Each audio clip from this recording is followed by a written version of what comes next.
አሰላሙ አሌይኩም ወራህመቱላሂ ወበረካቱ። ውድና የተከበራችሁ የቻናሌ ተከታታዮች እንዴት ናችሁ? ከኔ ጋር አልሐምዱሊላህ ረቢል ዓለሚን።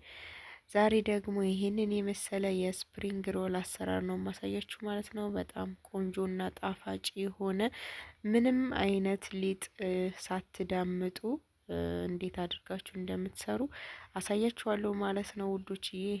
ከዛ በፊት ያው ለድምጼ ይቅርታ፣ ትንሽ ጉንፋን አሞኛል እና ትናንትና አሞኝ ነበረ። ቪዲዮ አልለቀኩም፣ ሐኪም ቤት ነበር እላችኋለሁ ውዶችዬ። እዚህ ጋር ለስፕሪንግ ሮል ለቂጣው መስሪያ ማለት ነው ያው ምንም ሳትዳምጡ ሊጥ ሳትዳምጡ እንዴት እንደምትሰሩ ነው ማሳያችሁ በቀላል መንገድ። ዱቄትና ጫው ብቻ ነው የጨመርኩት። ከዛ ውሃ እንደዚህ በቀጭኑ በደንብ ትበጠብጡታላችሁ። ከዛ ከበጠብጣችሁት በኋላ ታጠሉታላችሁ ማለት ነው። ልክ እንደነዚህ አይነት ነገሮች እንዳይገቡበት ሊጡን በደንብ ታጠሉታላችሁ። ከዛ በኋላ ጣዋ ልክ እንደዚህ ጣዋ ልስልስ ያለው ማለት ነው የማይዘው የሰራሚኩ ሊኖራችሁ ይገባል። ምክንያቱም እንትን እንዳይልባችሁ እንዳይይዝባችሁ ወፈር ያለ የሰራሚክ ጣዋ ልክ እንደዚህ አይነት ቢሆን አሪፍ ነው። ከዛ በጭልፋ ትንሽ ከሰማ በኋላ በደንብ መስማት የለበትም። ትንሽ ከሰማ በኋላ እንደዚህ ያድርጋችሁ ሊጡን ከተረፈ ደግሞ ወደ እቃው ተመልስታላችሁ ማለት ነው። ሊጡ እንደዚህ ያድርጋችሁ ወደ እቃው ተመልስታላችሁ። ከዛ በአየር ላይ ነው የምታሞቁት። እሳቱን ቁጭ ማድረግ የለባችሁም። ቁጭ ካደረጋችሁት ልክ እንደዚህ ቶስት ነው ቱሽት የሚባል ነገር እንትን ይለዋል ከቂጥ። እንደዛ እንዳይሆንባችሁ በአየር ላይ ወደ እሳቱ ቀረብ ጠጋ እንደዚህ እያደረጋችሁ እንዲበስል ማድረግ ነው። በእንፋሎት ብታደርጉትም የተሻለ ነው። በውሃ በብረት ድስት እያፈላችሁ ከእንፋሎቱ ላይ ጣዋውን መጥበሻውን መጣድ ማለት ነው። ከዛ ልክ እንደዚህ አይነት ቂጣ ይሆንላችኋል፣ ንፋስ የሆነ ማለት ነው። ልክ የስፕሪንግ ሮል እንትን ይሸጣላ ሱቅ ላይ እዛ አረብ ሀገር በጣም ስስት ያለ ልክ እንደ እንትኑ አጂና ማለት ነው፣ እንደ ሳሙሳው አጂና የሚሸጥ አለ እና ልክ እንደዛ ነው የሚሆንላችሁ። ስስት አድርጋችሁ ስታደርጉት ልክ እንደዚህ። አሁን ሁለተኛ አድርጌ ይኸው በአየር ላይ እያበሰልኩት ነው። እንደነገርኳችሁ በእንፋሎትም ይቻላል። አሁን እኔ ቂጣውን ሰርቼ እንደዚህ ጨርሻለሁኝ። ከዛ አሁን የማደርገው ማለት ነው ሀሽዋ የሚሆነኝ የስፕሪንግ ሮሉን እንትን ሰራለሁኝ በካሮት እና ጥቅል ጎመን አድርጌ ሰራለሁኝ።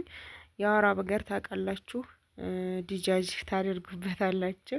ከዛ ካሮት እና ጥቅል ጎመን አድርገን ነበር የምንሰራው እና ኢትዮጵያ ውስጥ ደግሞ በአታክልት ብቻ እንደዚህ አድርገን እንሰራዋለን ማለት ነው። በጥቅል ጎመን እና ካሮት ድንችን መጨመር ትችላላችሁ፣ የፈለጋችሁትን ነገር። እዚህ ጋር ጨራርሻለሁኝ። የተወሰነ ቃሪያ ጨምሬ አወጣዋለሁኝ ማለት ነው። ከዛ እዚህ ጋር ልክ ከጎንና ከጎን መልሰዋለሁኝ። ከዛ ከፊት ለፊት ያለውን እጥፍ አድርጌ እንደዚህ ጠቀልለዋለሁ ማለት ነው። መጨረሻ ላይ ሊጥ የበጠበጥኩትን እንደዚህ ይቀባውና እንዳይፈታብኝ አገጣጥመዋለሁኝ ማለት ነው። እንደምታዩት ሊጡ በጣም ስስት ያለ ንፋስ የሆነ ነው እና ስፕሪንግ ሮሉ በጣም ቆንጆ የሆነ አጂና ይሆናል። ወፈር እንዳይልባችሁ፣ ከወፈረባችሁ የሆነ በራሱ የመቀደድ ባህሪ ያመጣልና እንዳይቀደድባችሁ የተወሰነ ሳሳ ብታደርጉት በጣም አሪፍ ነው። ልክ እንደዚህ ሆኖ ጥቅልል ካለልኝ በኋላ እዚህ ጋር በነገራችን ላይ አሳሙሳ ጠብሼበታለሁኝ ዘይቱን እና ትኩስ ስለሆነ አላጠለልኩትም። ከሳሙሳን ከጠበስኩ በኋላ ቀጥታ ስፕሪንግ ሮሉን አስገባሁበት ማለት ነው። ከዛ እዚህ ጋር ሁሉንም አስገብቼ አራቱን አስገብቼ እያገላበጥኩኝ በደንብ ጠብሰዋለሁኝ። በከፍተኛ ሙቀት ዘይቱን ብታደርጉት አሪፍ ነው። ለቂጣው በጣም አሪፍ ይሆናል። ውስጥ ያለው በነገራችን ላይ ቂጣው የተነባበረው የሆነ ስስት ያለ ቂጣ ስለሆነ በቃ ስትገምጡት ምናምን በጣም ነው ደስ የሚለው እና በከፍተኛ ሙቀት ያልኳችሁ ደግሞ ልክ እንዳይሰነጣጠቅባችሁና እንዳይፈታ ነው። ውስጡ የተወሰነ የመፈታት ባህሪ ያለውና እንዳይፈታባችሁ አድርጋችሁ በደንብ ትጠብስታላችሁ። ከዛ መጨረሻውን ይሄንን ይመስላል እላችኋለሁ ውዶችዬ። ሶሱንም እዚህ ጋር ሰርቻለሁኝ።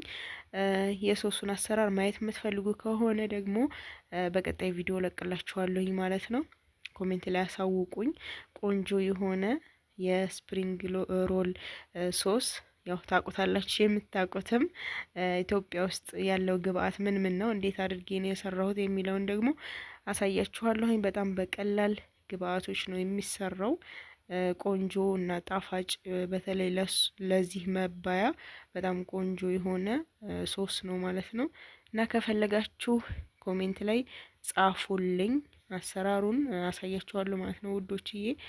ኢንሻአላ በዚህኛው ቂጣ ደግሞ ሳምቡሳ በምሰራበት ቂጣ ምጣድ ላይ ያሳየኋችሁ ቂጣ አይነት በዛም በጣም ቆንጆ ስፕሪንግ ሮል ነው የሚሆነው። ያው ይሄን ሳትዳምጡ ቂጣው እንደዚህ እንደሚሰራ ላሳያችሁ ብዬ ነው። በዛም በጣም ቆንጆ ስፕሪንግ ሮል መስራት ትችላላችሁ። በጣም ይጣፍጣል። ለአሰራርም ቀላል ነው። ለምን ይሄን ልክ ቂጣውን ስትጋግሩ ጊዜ ሊፈጅባችሁ ይችላል።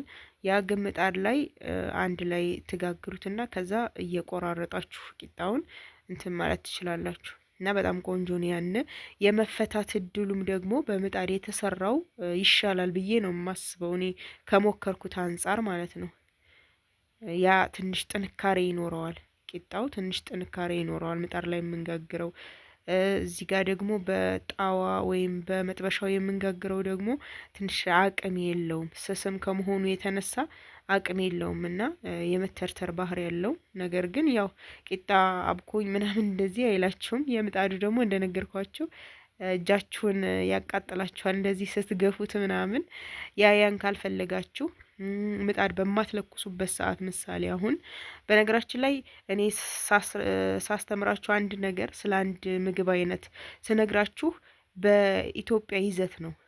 ኢትዮጵያ መታችሁ በምታገኟቸው ግብአቶች፣ በምትጠቀሟቸው ማቴሪያሎች ከነዛ አንጻር ነው የምነግራችሁ እንጂ አረብ ሀገር ላይ ሁሉንም ነገር ማግኘት ትችላላችሁ። በቀላል መንገድ መስራት ትችላላችሁ። ነገር ግን ኢትዮጵያ የሚገኘው ምንድን ነው፣ የቱ እቃ ነው የሚመቸው ለመስራት የሚለውን ለማሳወቅ ያክል ነው። እና በምጣድ ብትሰሩት የተሻለ ነው። ደግሞ እንደዚህ ቂጣውን ለመግፋት ሊጡን እንዳያቃጥለን የሆነ መላ ፍጠሪልን እያላችሁኝ ነበረ። ለሱም ለራሴ እያቃጠለኝ ስለሆነ እንትን እያልኩኝ ነው፣ እየሞከርኩኝ ነው ማለት ነው፣ እየተፈላሰብኩ ነው። እና እስኪ ከተሳካልኝ አሳውቃችኋለሁኝ። በእጃችሁን ሳይበላችሁ የምትገፉበት ማቴሪያል እንዴት አድርጌ እንደማገኝ እንግዲህ ከእንጨትም ሰራው ከቆርቆሮ ይህም ማሳያችሁ ይሆናል። መቼም ኢትዮጵያ ላይ ስትኖሩ ኑሮ በዘዴ የሚባል ነገር አለ። እሱን ካልጨመራችሁበት እየተመራመራችሁ ይሆን አዳዲስ ነገር ካልፈጠራችሁ የማይሆን ነገር ነውና ኢንሻአላህ ነገሮችን ለማቃለል አሳያችኋለሁኝ ማለት ነው ውዶች። እናንተም ደግሞ ሀሳብ አስተያየት ካላችሁ ኮሜንት ላይ አስቀምጡልኝ እና የተመካከርነ ኢንሻአላህ ወደፊት ብዙ ነገር እንተዋወሳለን ማለት ነው ውዶች። ዛሬ እንግዲህ ያው ጉንፋን ይዞኛል ብያችኋለሁኝ። አየሩ ተቀይሯል እኛ ጋር ዝናብ እየጣለም ስለሆነ በቃ ሽታውም ጋ ነው መሰል ምናምን የአፍንጫ አላርጂ ያለብኝና ለዛ መድኃኒት እየወጥኩ ቢሆንም በቃ ብቻ ጉንፋን ረብሾኛል እላችኋለሁ። እናንተንም ስለምትከታተሉኝ ስለምትሰጡኝ አስተያየት ከልብ አመሰግናለሁ። አላህ ያክብርልኝ እና ኢንሻአላህ ለእናንተ አሪፍ ነው፣ ያስተምራችኋል፣ ይጠቅማችኋል ብዬ ያሰብኩትን ነገር ይዤላችሁ እመጣለሁ ቢኢዝኒላሂ ተዓላ። እናንተ ማበረታቱኝ፣ ላይክ አድርጉ፣ ሼር፣ ሰብስክራይብ ማድረጋችሁንም አትርሱ። ብዙ ሰው ሰብስክራይብ ሳያደርግ ቪው ብዙ ነው፣ ግን ሰብስክራይብ ሳያደርግ የሚያየው ብዙ ነው ማለት ነው። እና አበረታቱኝ፣ አይከፈልበትም። እኔ ለእናንተ ብዙ ነገር እያስተማርኳችሁ ነው። ስለዚህ እናንተም ደግሞ እኔን መደገፍ አለባችሁ። የዛሬ ቪዲዮ ይህንን ይመስል ነበር። እንግዲህ በቀጣይ ኢንሻአላህ ተመልሼ እስከመጣ አላህ ሰላማችሁን ያብዛው፣ ሀገራችንም ሰላም ያደርግልን። ወሰላሙ አለይኩም ወራህመቱላሂ ወበረካቱ።